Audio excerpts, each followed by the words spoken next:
computers to help with their learning.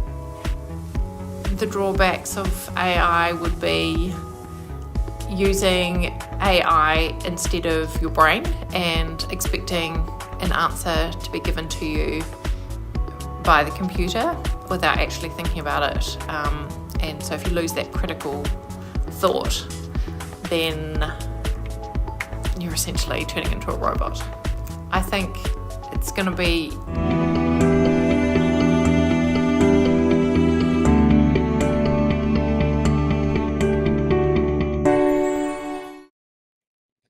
Welcome to the Newsroom. Today, we're diving into a controversial topic, short-form content. Over the past 5 years, we've witnessed its explosive growth and massive impact on both the current and upcoming generations. Join me as I explore the implications of this trend and what it means for our children's future.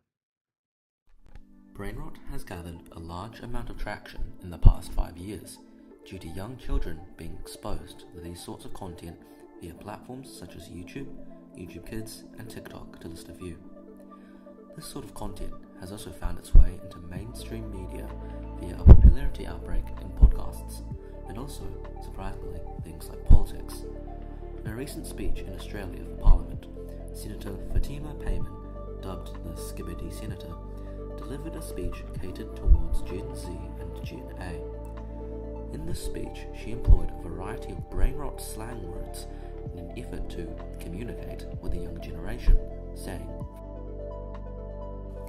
"To the Sigmas of Australia, I say that this goofy-air government have been capping, not just now but for a long time. A few of you may remember when they said there'll be no phantom tax under the government I lead. They're capaholics. They're also yapaholics.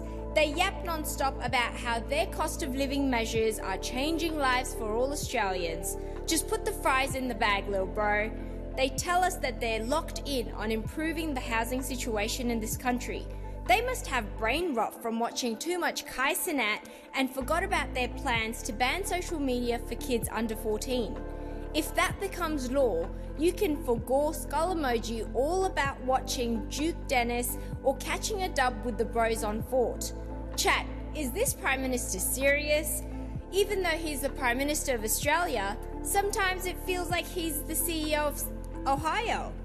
I would be taking an L if I did not mention the Ops, who want to cut WA's Gats and Services tax. The decision voters will be making in a few months' time will be between a mid-government, a dog-water opposition, or a crossbench that will mog both of them. Though some of you cannot yet vote, I hope when you do, it will be in a more goated Australia for a government with more aura. Skibbity. The rise of brain rot and short-form content has surged dramatically over the past 5 years, with lockdowns playing a pivotal role in this phenomenon. As children found themselves confined and facing boredom, many turned to platforms like TikTok and YouTube for entertainment, leading to an exponential increase in the consumption of quick, easily digestible short-form content. A recent study by Microsoft has found that the average human attention span has dropped from around 12 seconds in the early 2000s to around 8.25 seconds today, which is lower than the 9 seconds attention span of a goldfish. I interviewed student James Reed. I think it's definitely a disruptive thing to our world, especially the younger generation. It makes it hard for children to focus, and definitely is a big distraction that kind of, it has a whole lot of definitely sideline effects to watching it. I mean, I think obviously there's going to be something that improves, that makes it more engaging, and then that thing gets more addictive. And so obviously we're going to struggle in the future because they're going to make the next more addictive thing, and it's going to make being addicted to phones look like nothing. And then that kind of will probably just keep on happening, is what I personally think. Obviously these algorithms, they're going to get better and better, so it just means that it could really affect attention span, and all those side effects associated with watching too much short form content and spending a lot of time on social media. I interviewed student Ollie Trollope on his thoughts on the matter. I think short form content in general is not ideal, as it's very short and not encouraging your attention to be on one thing for a long period of time. However, the short form content can be useful because it's a good way to just quickly get the information you need without having to watch this long video. It just cuts out a lot of the unnecessary parts. I think, as I said, if used correctly, it can promote more efficiency, but at the moment, as it is now, it's just making attention spans far worse. Dr. Tom Hawkins also shared his opinion on this. The drive towards more short form content reflects, I guess, financial considerations from social media platforms and media outlets to basically maximize people's attention, to keep eyes on screens for as long as possible.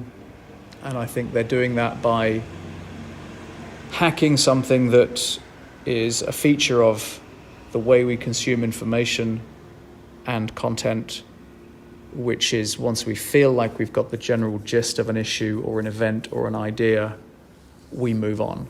We kind of browse material and content.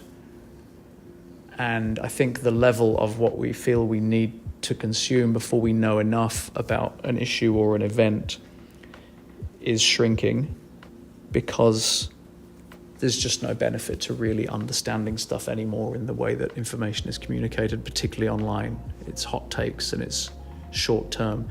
So I think our natural tendency to move on from one information source to another is being hacked, and it's feeding back into shortened attention spans. The evidence is building that attention spans are dropping. It's now in the order of tens of seconds for, I think, the average adolescent, sort of 16-year-old in the US, struggles to now pay attention to anything for more than 30 seconds. I think this is a huge problem because you can't experience anything that you can't pay attention to. Short-form content isn't entirely bad. It can be a good way to escape reality, but I believe that we need to carefully monitor this now and into the future, so we can avoid the drawbacks such as the lowered attention span.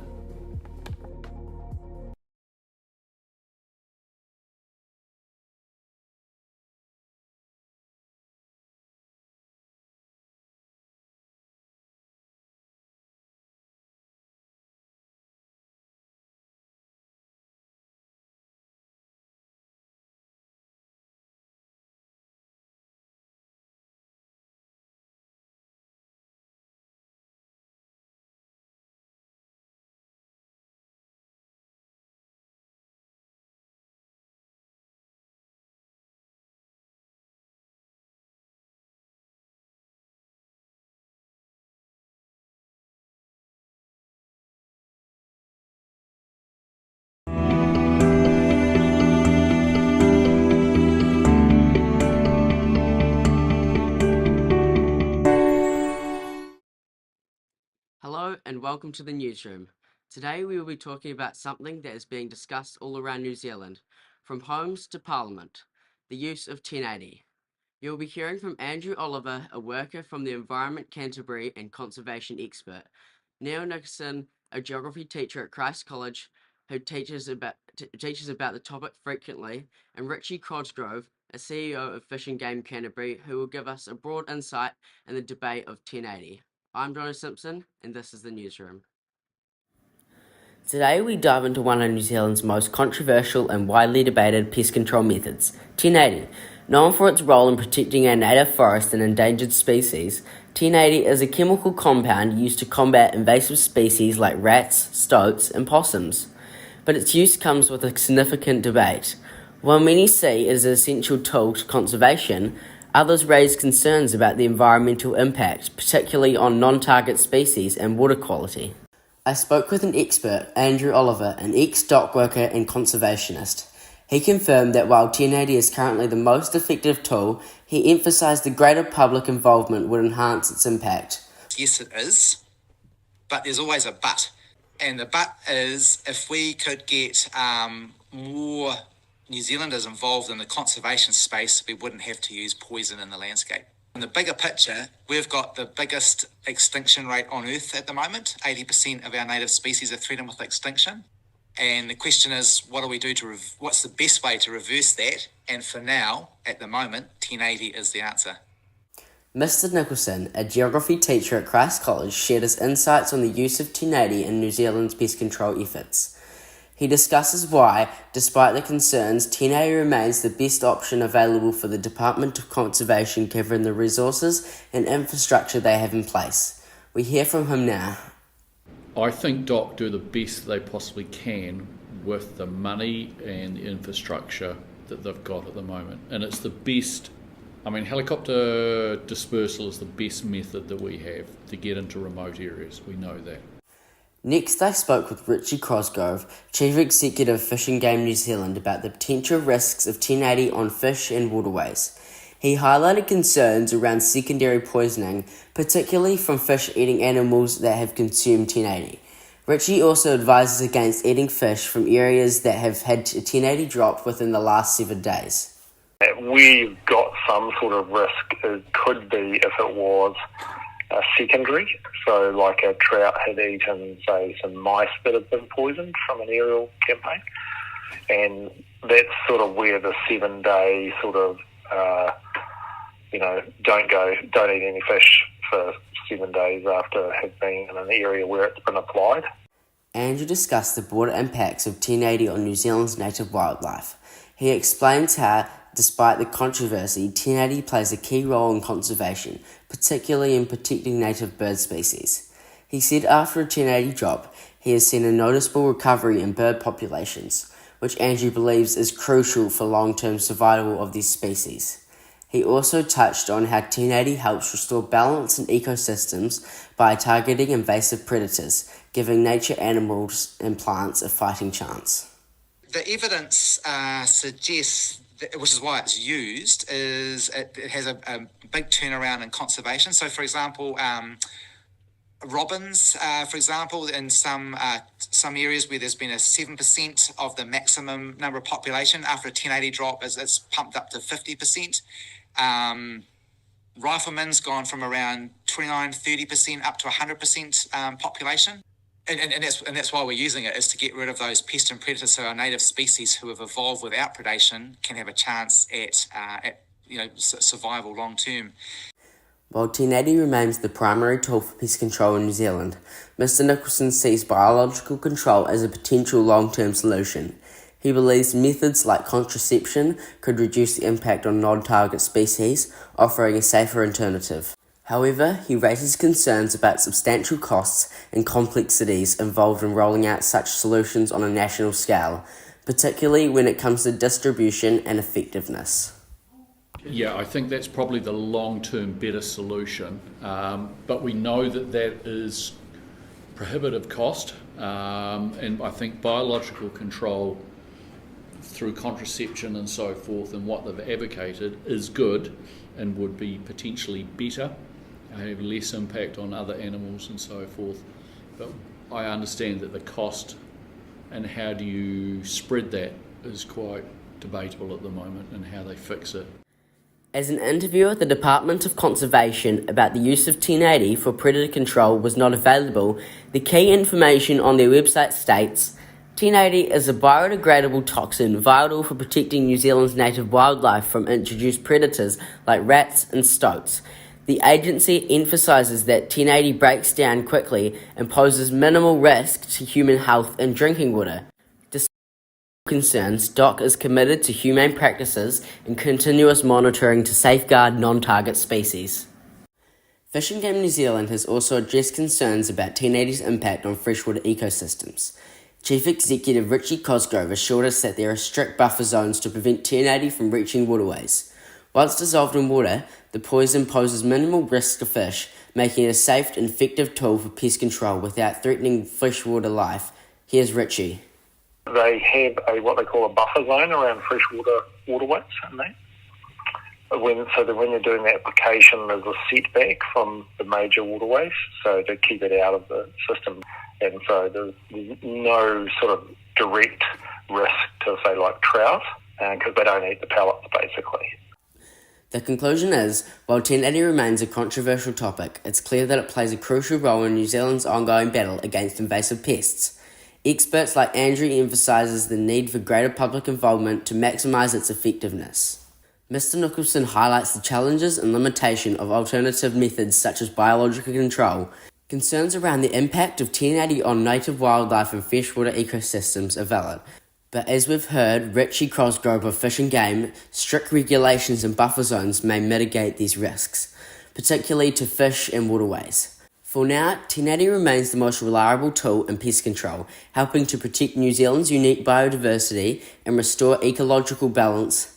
However, ongoing dialogue, research and community engagement will be key to shaping the future of pest management in Aotearoa. This is the Newsroom.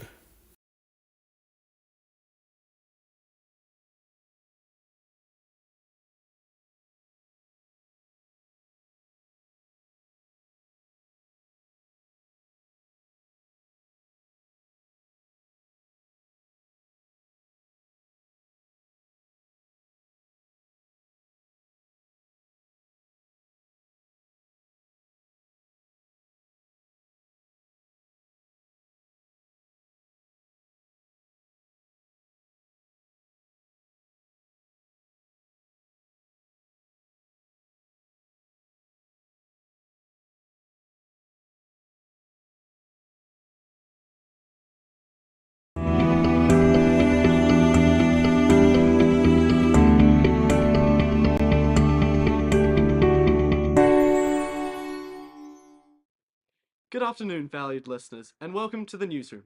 Today, we will be diving into a topic that's causing concern for many around the globe. The use of AI in education. Is it useful, or should we be worried?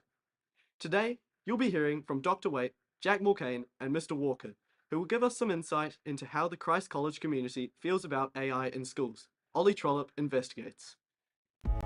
Today I'm joined by Dr. Waite, a chemistry teacher at Christ College, so that I can interview her and find out her opinions on the matter.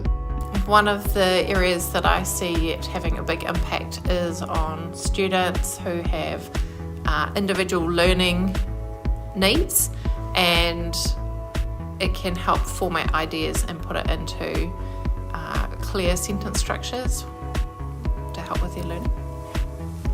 The drawbacks of AI would be using AI instead of your brain and expecting an answer to be given to you by the computer without actually thinking about it. And so if you lose that critical thought, then you're essentially turning into a robot. I think it's going to be interesting to see what happens, but it will be a fine line between the benefits and the drawbacks. I think it has a lot of potential for good, but it does need some kind of regulation or controls around it, especially in the use of education and taking ownership of the work. I think it affects the performance, not necessarily in the test themselves, but in the preparation, because instead of doing preparation, if you just ask ChatGPT to give you an answer, then you're not going through the thought process that actually helps you to understand why you would say certain things or answer them. I think there are a lot of possibilities, positive possibilities. Teachers are humans too, and so I think when teachers have to put ideas into logical sequences or into clear writing styles that can be used by many different people, I think AI could be of benefit just to increase clarity around written work and having increased logic. My next interview is with Jack Mulcaine, a Year 10 student at Christ College. I guess AI could be a great source of research, especially on topics that people may not be able to find the best. And I already see it being used in RE class a lot. And a lot of people will just input the question into an AI and really rely off the answer it gives it and not do any research themselves. I think the benefits don't outweigh the drawbacks, as the benefits aren't really being used as much as the drawbacks in my opinion. Some people just use AI in tests a lot, but there are things in place like exam.net to prevent that. But I think it does affect those students who just cheat themselves out. AI can also be used for personal projects, I guess, like art, and it could be used for inspiration or just research in general. I will now interview Mr. Walker, a technology teacher at Christ College, to see his views on the matter from a more technological standpoint. I love using it. It helps me with administration tasks.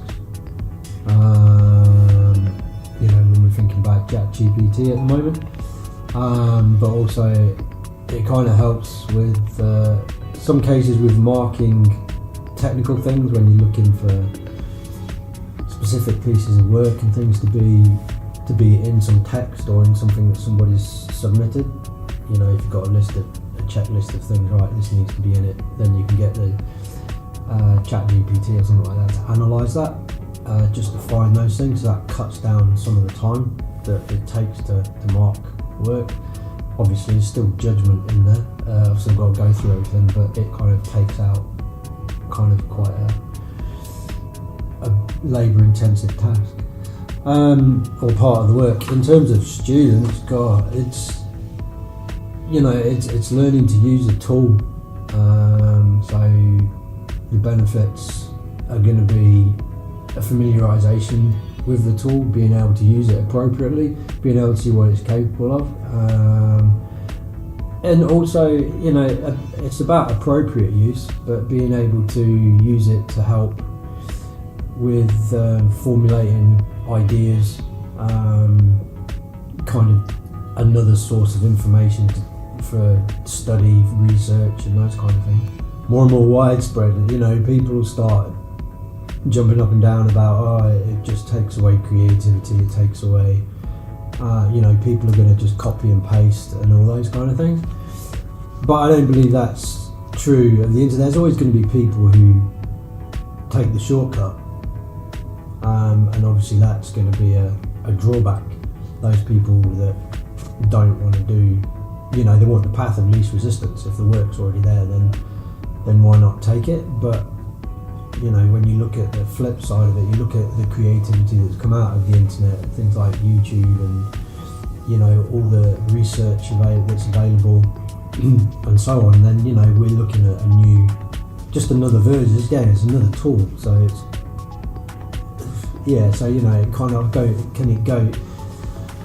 the benefits and the drawbacks, they go hand in hand, but it's it's the same kind of things that happen in when you've got all kinds of technology throughout human history. People are always going to exploit it, but people are going to use it in the way that we hope that they use it as an extra tool. In my experience so far, generally speaking, and I say most people, it's not a problem. Every now and again there is somebody who'll give it a go,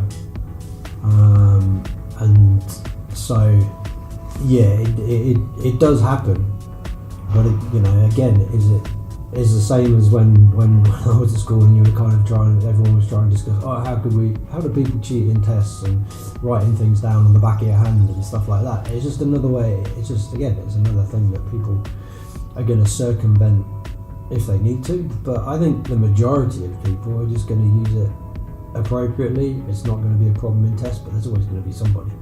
Again, it's just that whole using it as a tool. It helps people to confirm their answers. It helps people formulate ideas. It helps people give structure to their work. As long as it's not being abused, is it an issue? I don't think so. I mean, you know, I'll stand up and say I use it, and it helps knowing.